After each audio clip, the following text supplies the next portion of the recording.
کہہ دیجئے کہ اگر تم چھپاؤ جو کچھ کہ تمہارے سینوں میں ہے، او تبدو ہو، یا تم اسے ظاہر کر دو، یعلمہ اللہ، اللہ تعالیٰ اس کو جانتا ہے۔ تمہارے ظاہر کرنے چھپانے سے اللہ سے کوئی تعلق نہیں ہے، ایک دوسرے سے چھپا سکتے ہو، ظاہر کر سکتے ہو، اللہ سے نہیں۔ وَيَعْلَمُ مَا فِي السَّمَاوَاتِ وَمَا فِي الْأَرْضِ، اور وہ جانتا ہے جو کچھ کہ آسمانوں میں اور زمین میں ہے۔ وَاللَّهُ عَلَىٰ كُلِّ شَيْءٍ قَدِيرٌ، اور اللہ تعالیٰ ہر چیز پر قادر ہے۔ یوم تجد کل نفس ما عملت من خیر محضرا، اس دن کا تصور کرو جس دن ہر جان، ہر نفس موجود پائے گا، حاضر کیا ہوا پائے گا ہر وہ عمل جو اس نے کیا ہوگا۔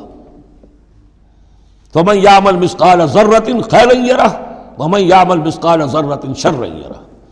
یوم تجد کل نفس ما عملت من خیر محضرا وما عملت من سوء، جو نیکی کی ہوگی اسے بھی موجود پائے گا، اور جو بدی کمائی ہوگی وہ بھی موجود پائے گا۔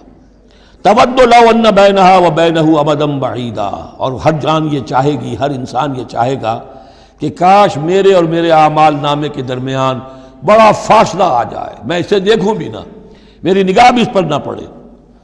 وَيُحَذِّرُكُمُ اللَّهُ نَفْسَهُ، اور اللہ ڈرا رہا ہے تمہیں اپنے آپ سے، یعنی تقویٰ رکھنا ہے تو اس کا کرو، ڈرنا ہے تو اس سے ڈرو، خوف کھانا ہے تو اس سے کھاؤ۔ وَاللَّهُ رَءُوفٌ بِالْعِبَادِ، اور اللہ تعالیٰ اپنے بندوں کے حق میں بہت شفیق ہے۔ یعنی یہ وارننگز اسی لیے دے رہا ہے کہ تمہاری عاقبت برباد نہ ہو، بار بار سمجھا رہا ہے۔